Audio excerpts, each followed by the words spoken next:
सदगुरु कबीर कहते हैं, जेहि मारग गए पंडिता, तेई गई बहीर।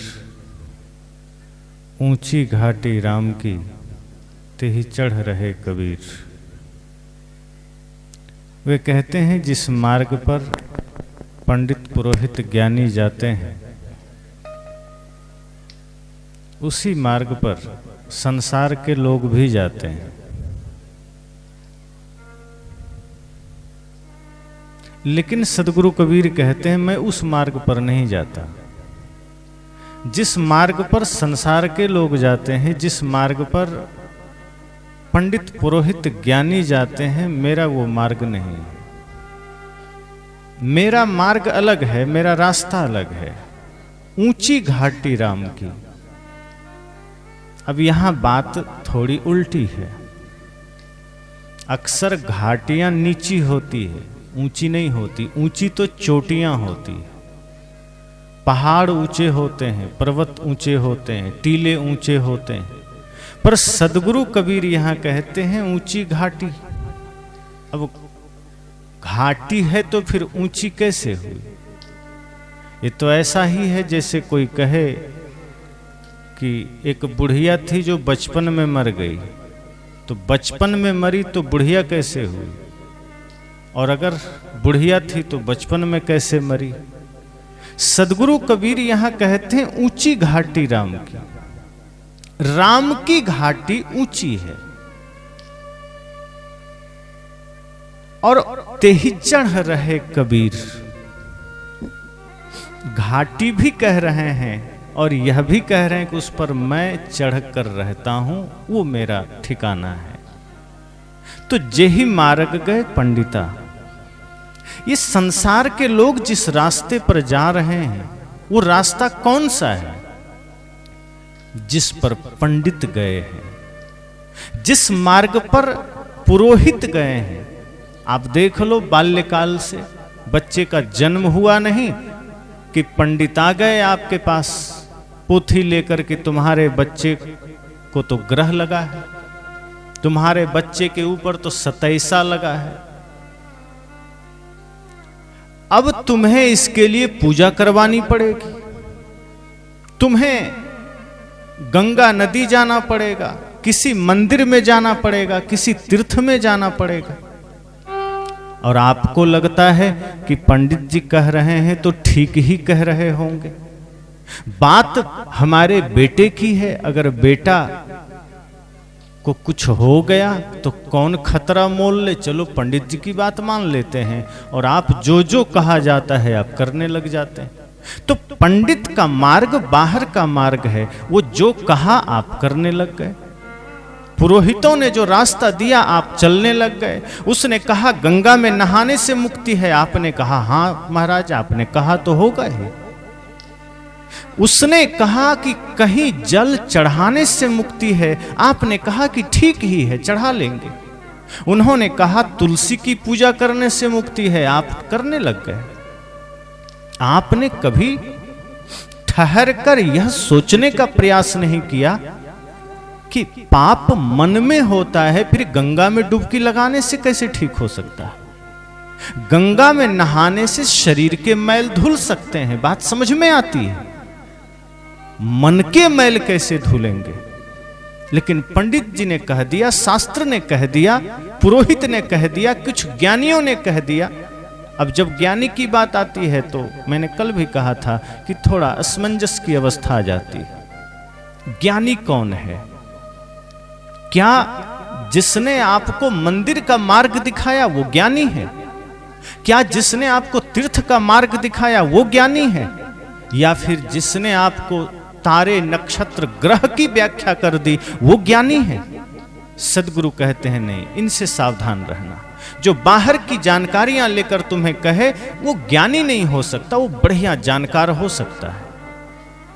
तो जानकारी बहुत अलग बात है। शास्त्र जान लेना, समस्त ग्रहों को जान लेना, तीर्थों को जान लेना, ये अलग बात है, ये जानकारी है। ये आध्यात्मिक जनरल नॉलेज कह सकते हो, जैसे सामान्य ज्ञान होता है। तो बच्चे लोग जानते हैं भारत के राष्ट्रपति कौन हैं, दुनिया के देशों के राष्ट्रपति कौन हैं, भारत की राजधानी कहाँ है, मध्य प्रदेश की राजधानी कहाँ है, बच्चे पढ़ते हैं, बता देंगे। लेकिन जो धार्मिक लोग हैं उनका जनरल नॉलेज यही है कि कौन से ग्रह हैं, कौन से नक्षत्र हैं, कौन दिन शुभ होता है, कौन दिन शुभ नहीं होता।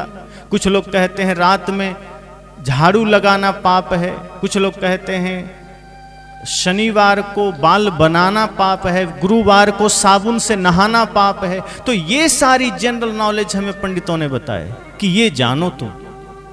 तो हम ये जानने में लग गए कि किसी दिन हमें मकान नहीं बनवाना है, किसी दिन हमें यात्रा पर नहीं जाना है, कोई टोक दे तो आगे की यात्रा रोक देनी है। ये जड़ता हमारे मन में बाल्यकाल से भरता चला गया, लोगों ने भर दिए। तो जो ज्ञानी कहलाए वास्तव में वो सिर्फ शब्दों के कुछ जानकार हुए, किताबों के जानकार हुए, शास्त्रों के जानकार हुए। सदगुरु कहते हैं मैं उसे ज्ञानी नहीं कहता, मैं ज्ञानी उसे कहता हूं जिसने स्वयं को जाना है। ये ज्ञानी होने का अर्थ है। जिसने अपने को जाना वो ज्ञानी है, जिसने संसार को जाना वो जानकार है। तो जानकारों के चक्कर में मत पड़ जाना, वो आपको भी रास्ता भटका देंगे।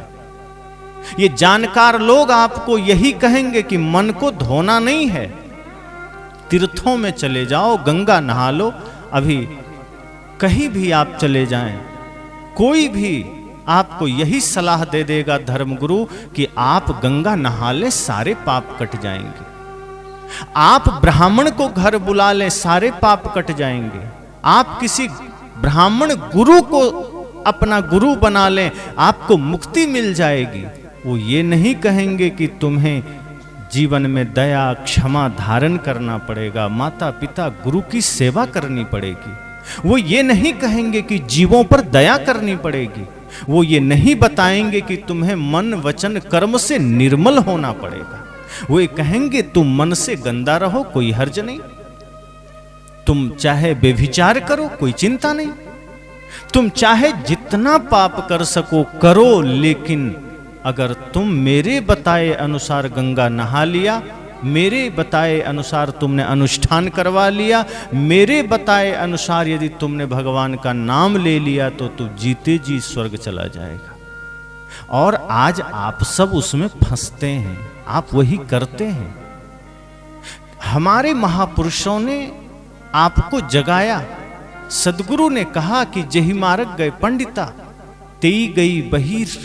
अब देखो यहां सबके लिए बहिर शब्द का प्रयोग किया सदगुरु कबीर ने। बहिर का मतलब जो न सुनता हो।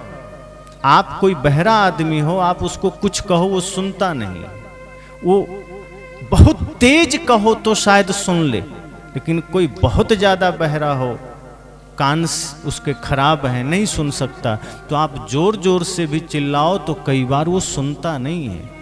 तो जैसे दीवार की तरफ मुंह करके आप गाली तो दीवार को कोई फर्क नहीं पड़ता, ऐसे ही सदगुरु ने कहा ये समाज के लोग आज दीवार की तरह बहिर हो गए, इन्हें कोई फर्क नहीं पड़ता। किसी ने कह दिया गंगा नहाओ, वो उसके पीछे हो लेता है। किसी ने कहा बछिया का पूंछ पकड़ लो, बैतरनी पार हो जाओगे, वो उसके पीछे हो लेता है। किसी ने कहा कि ये पूजा करवा लो, सत्यनारायण व्रत की कथा करवा लो। गजब की बात है, सत्यनारायण व्रत की कथा आज लोग खूब करवाते हैं। कृष्ण, राम या भगवान बुद्ध या महावीर के जो ज्ञान है उससे किसी को लेना देना नहीं है। लोग सिर्फ उनके नाम पर आज कथाएं करते हैं। भगवान बुद्ध के नाम पर भी कथाएं चल रही है, लेकिन सबसे ज्यादा प्रचलित है सत्यनारायण व्रत कथा। अब कई बार मैंने भी सुना है अगल बगल गुजरते गुजरते सत्यनारायण व्रत कथा।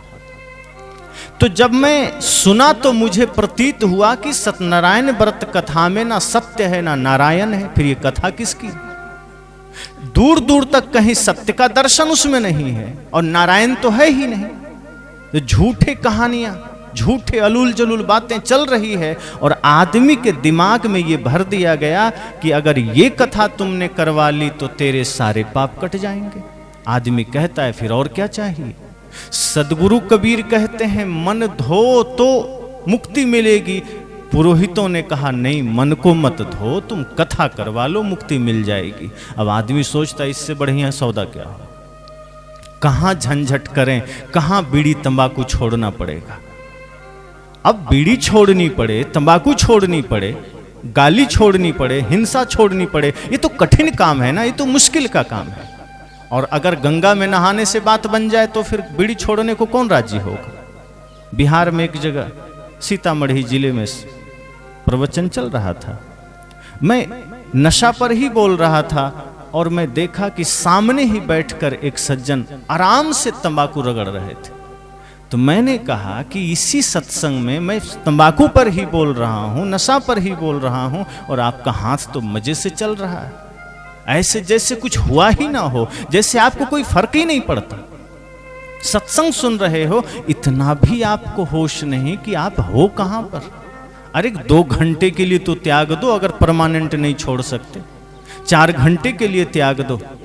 एक जगह कहा गया कि कृपया जो लोग पंडाल में पीछे बीड़ी पी रहे हैं वो यहां ना पिए, बीड़ी ना पिए। तो वो आदमी कहा ठीक है, वो पंडाल के बाहर जाके पीने लगा। तो संचालक ने कहा कि अरे मना किया गया। कहा आपने अंदर पीने से मना किया, हम बाहर तो पी ही सकते हैं।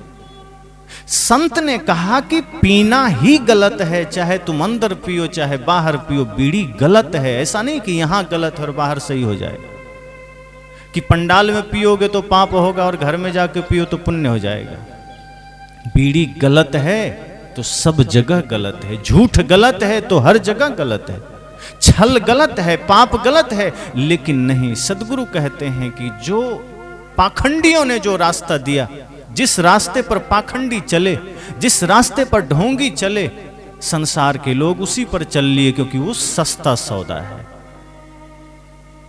और जब सस्ता सौदा मिल रहा हो तो कोई आदमी कठिन में क्यों जाएगा। अगर किसी को सिर्फ नाम जपने से मुक्ति मिल जाए तो वो आदमी पाप से मुक्त होने के लिए ध्यान, साधना, तपस्या क्यों करेगा। वो मन को निर्मल क्यों करेगा, पति पत्नी में प्रेम क्यों करेगा, पड़ोसियों से प्रेम क्यों करेगा, माता पिता गुरु की सेवा क्यों करेगा। उसे मुक्ति तो ऐसे ही मिल जा रही है नाम जपने से। और ऐसे मूढ़ों की कमी नहीं है जो आपको कहते हैं कि सिर्फ नाम जपो मुक्ति मिल जाएगी। कलयुग केवल नाम आधारा, सुमर सुमर नर उतर ही पारा। ये मूर्खों के वचन है कि यहां सिर्फ नाम लो और पार कर जाओगे। जैसे कितना सरल बात है पाप से मुक्त होना, लेकिन आपके मन में ये बात बैठा दी गई कि नहीं ये ठीक है, आप ऐसा कर सकते हो, और आप करने लग जाते हैं। सदगुरु कहते हैं मन धो, मन को निर्मल करो, उस मार्ग पर मत जाओ जहां ये मूढ़ लोग तुम्हें ले जा रहे हैं, ये पंडित पुरोहित तुम्हें ले जा रहे हैं। ठहरो, जरा विचार करो, अपने शरीर को देखो कि इससे बड़ा देवालय तुम कहां देखोगे, इस शरीर से बड़ा मंदिर तुम कहां पाओगे। पर इस मंदिर को छोड़कर तुम बाहर के मंदिर की तरफ भागे जा रहे हो। इस सत्संग रूपी गंगा से बढ़िया पवित्र नदी तुम कहां पाओगे, तुम बाहर गंगा खोजने जा रहे हो। उस गंगा में तुम डुबकी भी लगा लोगे, क्या मिलेगा। शरीर में कोई मैल होगा, धुल जाएगा, लेकिन मन के मैल कैसे धुलेंगे। और पाप कोई शरीर में थोड़े चिपका है जो गंगा के पानी से धुल जाएगा। पाप तो मन में है, और मन तक पानी नहीं पहुंचता बाहर का। वहां तो ज्ञान का जल पहुंचेगा, वहां तो सत्संग का जल पहुंचेगा। सदगुरु ने कहा कि ये पाखंडियों ने एक रास्ता आपको दे दिया कि पूजा कर लो, पाखंड कर लो, किसी 11 ब्राह्मण को भोजन करा लो। अभी मैं एक दिन सुन रहा था, प्रसिद्ध कथावाचक हैं अनिरुद्धाचार्य जी, तो गजब के आदमी हैं, कॉमेडी करते रहते हैं।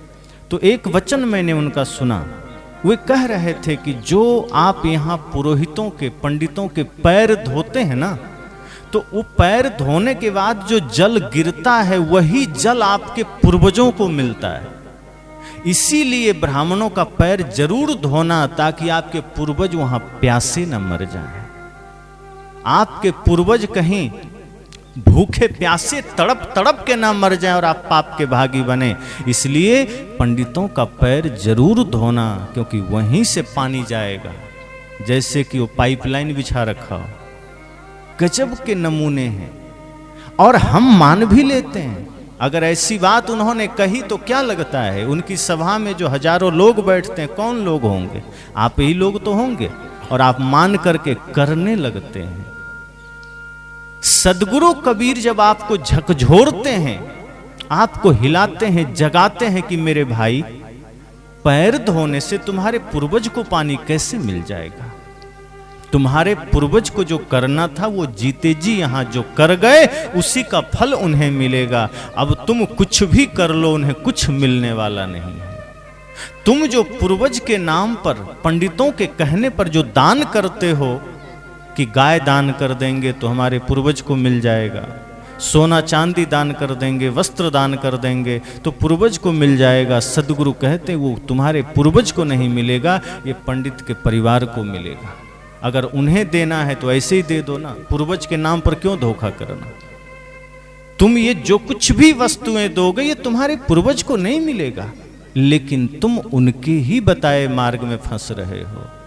कोई भी व्रत त्योहार आएगा, एक आदमी ने कहा कि अगर हम व्रत नहीं करेंगे तो कुछ अनिष्ट हो जाएगा, तो आप गारंटी लीजिएगा? मैंने कहा व्रत कर रहे हो तो कोई अनिष्ट नहीं हो रहा है क्या? अगर आप शुभ मुहूर्त देख करके मान लो घर बनवा रहे हो, एक आदमी से मैंने कहा कि आप जो मुहूर्त देख करके घर बनवाते हो कोई जरूरत नहीं है, सब समय बढ़िया है, जब आपके पास सामर्थ्य हो घर बना लो। कहा अगर मुहूर्त पर नहीं बनाए और घर टूट गया तो मैं कहा जितने लोग मुहूर्त पर बनाते हैं क्या कभी उनका घर नहीं टूटता क्या? कुछ ने कहा कि अगर हम माता रानी को बलि नहीं देंगे और परिवार में कोई बीमार हो गया तो मैं कहा अस्पताल जाके चेक कर लो, 99% वही लोग हैं जो बलि देकर आए हैं वही बीमार पहुंचे। जो शुभ मुहूर्त देख रहे हैं जो पंडित, उनके ही घर जाके देख लो, उनके बेटे बीमार नहीं पड़ते क्या? उनकी पत्नियां बीमार नहीं पड़ती क्या? उनके परिवार के लोग अस्वस्थ नहीं होते क्या? पंडितों के घर में समस्याएं नहीं आती क्या? अरे जो इतना बड़ा पोथी शास्त्र लेकर बैठा है, जो सबका भविष्य बता रहा हो, उसके घर में देखो कितनी समस्याएं हैं। वो चाहे तो खुद ठीक कर ले। जो व्यक्ति आपको धन पाने का रास्ता बता रहा है और वो कह रहा है बस फीस 500 रुपया, वो धन कैसे कमाओ ये रास्ता बता रहा है, अब खुद उसका कमाने का तरीका का 500 रुपया आपसे ले रहा है। बहुत से लोग आपको कहते हैं ठगने वाले कि ये अंगूठी पहन लो, ये धातु अगर तुमने धारण कर लिया तो तुम रातों रात करोड़पति हो जाओगे। पर लेने वाला आदमी इतना अंधा होता है कि 500-1000 रुपया दे के ले भी लेता है, पर वो ये नहीं पूछता कि अरे इतनी अंगूठियां हैं, तुम ही अपने खानदान को पहना देता, करोड़पति तू पहले हो जाता। तू फुटपाथ पर बैठकर ये 500-1000 के लिए क्यों परेशान हो रहा है? तो कुछ लोग कछुआ बांट रहा है चांदी का कि ये घर में रखो, लक्ष्मी धन वर्षा यंत्र है, जैसे ही कछुआ रखोगे धन आने लगेगा। सदगुरु कबीर कहते हैं बिना कर्म के एक कण नहीं मिलेगा, लेकिन इस पर कहां कोई मानता। अगर किसी पंडित ने कह दिया कि कछुआ चांदी का घर में रख लो तो पूरा घर सोना चांदी से भर जाएगा, धन से भर जाएगा, हम उसी मार्ग पर चल देते हैं। किसी ने कहा कोई तावीज हम तुम्हें दे रहे हैं, इससे तुम्हारे घर में शांति आ जाएगी, आप उसकी बात मान लेते हैं। पंडितों ने कहा कि हम वास्तु तुम्हें दे रहे हैं, वास्तु शास्त्र के अनुसार घर बनाओ, आप उसका बात मान लेते हैं। ये क्या फालतू की बातें, ये दिशा में हो, अरे बढ़िया देखो कि रसोई घर बनाना है तो पूरब की तरफ बना लो कि सूरज का प्रकाश पड़े रसोई में। बाकी सड़क की स्थिति देखो, वहां का अन्य स्थितियों को देखो, उस अनुसार घर बनाओ। वास्तु देखने के चक्कर में कई बार घर नरक बन जाता है, लेकिन अब पंडित जी ने कहा है तो आदमी कहता है वैसा नहीं बनाएंगे तो घर में समृद्धि नहीं आएगी। सदगुरु कहते हैं जही मार्ग गए पंडिता तेई गई बहिर। जिस मार्ग पर ये अंधे लोग चलते हैं, पाखंडी लोग चलते हैं, तथा कथित जानकार ज्ञानी चलते हैं, संसार का आदमी उसी मार्ग पर जाता है। वो नाम जप का रास्ता दिया, आप नाम जप में चले गए। वो व्रत का मार्ग दिया, आप व्रत के मार्ग पर चले गए। बहुत से माताएं व्रत करने लगी। अब एक समस्या ये भी हुई कि बहुत ऐसे संत हमारे हैं जो व्रत भी छुड़वा देते हैं, मंदिर जाना भी छुड़वा देते हैं, पर दूसरा विकल्प नहीं देते कि करना क्या है। तो कुछ लोग तो करते रहते हैं व्रत या त्योहार या पूजा या मंदिर जाना, लेकिन कुछ लोग अगर छोड़ भी देते हैं तो छोड़ने के बाद क्या करना है ये मार्ग नहीं पकड़ते। सदगुरु कबीर अगर आपको कहते हैं कि बाहरी व्रत को छोड़ो, तो इसका अर्थ यह नहीं है कि आप एकदम व्रत ही छोड़ दो। भूखे रहना सदगुरु कहते हैं कि इससे मुक्ति नहीं मिलेगी, या एकादशी व्रत करना इससे मुक्ति नहीं मिलेगी, पूनम व्रत करना इससे मुक्ति नहीं मिलेगी। उस दिन भूखे रहने से क्या होगा? भूखे रह लेंगे, मुक्ति कैसे मिल जाएगी? पर इसका अर्थ यह नहीं है कि व्रत ही छोड़ दो। सदगुरु कहते हैं व्रत करो, लेकिन ये बाहरी व्रत मत करो। सबसे बड़ा व्रत क्या है? सत्य, अहिंसा, प्रेम, करुणा, दया, क्षमा, ये धारण करो। इससे बड़ा कोई और व्रत नहीं है। तो सदगुरु कहते हैं कि तुम व्रत तो छोड़ देते हो, लेकिन करना कौन सा व्रत है इसमें लग नहीं पाते हो। जब सदगुरु कबीर कहते हैं कि मंदिर ना जाओ, तो इसका अर्थ यह नहीं है कि वो आपको मंदिर से मुक्त कर रहे हैं। हम भूल में हो जाते हैं, फिर हम मंदिर के विरोध में बातें करने लगते हैं। सदगुरु कहते हैं मैं तुम्हें सिर्फ ईंट पत्थर के मंदिर से मुक्त कर रहा हूं। घर को मंदिर बना लो, अपने गांव को मंदिर बना लो, अपने शरीर को मंदिर बना लो। पर हम शरीर को मंदिर नहीं बनाते। इसमें गुटखा, बीड़ी, तंबाकू, मांस, मछली दे रहे हैं, गाली गलौज कर रहे हैं, छल कपट कर रहे हैं। उल्टा बाहर का मंदिर भी जाना बंद कर दिए। सदगुरु कहते हैं तू बाहर का मंदिर भी छोड़ दिया और जीवन भी मंदिर न बन सका। तुम बाहर के व्रत भी छोड़ दिए और सत्य, हिंसा, प्रेम, करुणा रूपी व्रत को भी धारण न कर सके। तुम बाहर के तीर्थ का भी त्याग कर दिए और तुम्हारा मन निर्मल होकर तीर्थ भी न बन सका। तो वे ये नहीं कहते कि व्रत छोड़ दो, वे कहते हैं व्रत मत छोड़ो, सही व्रत में उतर जाओ। वे ये नहीं कहते कि मंदिर जाना छोड़ दो, वे कहते हैं कि अपने जीवन को मंदिर बना लो, देवालय बना लो। देह देवालय स उच्चते, देह को ही तो देवालय कहा, दूसरा कौन देवालय? लेकिन हम उनकी बातों को नहीं मानते, क्योंकि उनकी बातों को मानने में थोड़ी तपस्या है। अगर बैठे से ही काम बन जाए तो चलने को कौन राजी होगा? अभी अगर बैठे बैठे जीवन भर कोई आदमी कह दे कि आपको बैठे बैठे भोजन मिलेगा, वो आदमी कुछ नहीं करना चाहेगा। पर अगर यह पता है कि नहीं, बिना किए एक अन्न नहीं मिलेगा, तो लोग खेत में जाएंगे, मेहनत करेंगे, दफ्तर में जाएंगे, कमाएंगे। यही हमारे साथ हुआ। भारत के लोगों को निकम्मा बनाने में पुरोहितों का सबसे बड़ा हाथ है। उसने कह दिया कि भगवान पर भरोसा करो, तुम्हें कुछ करने की आवश्यकता नहीं है। नाम जप करो, तुम्हें कुछ करने की आवश्यकता नहीं है। भवसागर से पार होने तक की गारंटी ले ली उसने। कहा कुछ तुम्हें नहीं करना है, तू जो करता है करता रहा, बस समय समय से दक्षिणा देते जाओ, हम तुम्हें मुक्ति का टिकट देते चले जाएंगे। तुम्हारे पूर्वजों को भी हम व्यवस्था कर देंगे।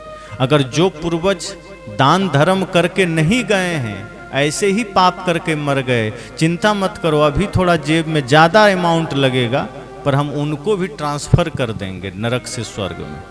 अब आदमी सोचता है कि यहाँ बैठे बैठे हमारी व्यवस्था हो गई, बाप दादा की व्यवस्था हो गई, तो ये तो सरल मार्ग है। फिर कौन कबीर को सुनने जाए? फिर कौन बुद्ध को, रैदास को सुनने जाए? कौन नानक को सुनने जाए? ये बहुत कठिन मामला है, एक कठिन रास्ता है। बैठे ही काम बन रहा है तो कबीर से फिर हम दूरी बना लेते हैं, नाम रखते हैं, काम नहीं रखते। सदगुरु कबीर का मार्ग सक्रियता का मार्ग है, प्रयत्नशील होने का मार्ग है, निरंतर कर्म करने का मार्ग है, निष्क्रिय होने का मार्ग नहीं है, सोने का मार्ग नहीं है, बेहोशी का मार्ग नहीं है। सदगुरु कबीर का रास्ता होश का मार्ग है। इसलिए सदगुरु कबीर ने कहा, जेहि मार्ग गए पंडिता तेई गई बहीर। जिस मार्ग पर ये तथाकथित पंडित गए, ज्ञानी गए, जो तथाकथित हैं, ज्ञानी है नहीं, वो दुनिया को जानने वाले लोग, शब्दों को जानने वाले लोग, पाखंड को जानने जीने वाले लोग, उसी पर आप चले गए। आप कभी ठहर कर यह प्रयास नहीं किए कि हमारा सही मार्ग क्या है, सही रास्ता क्या है।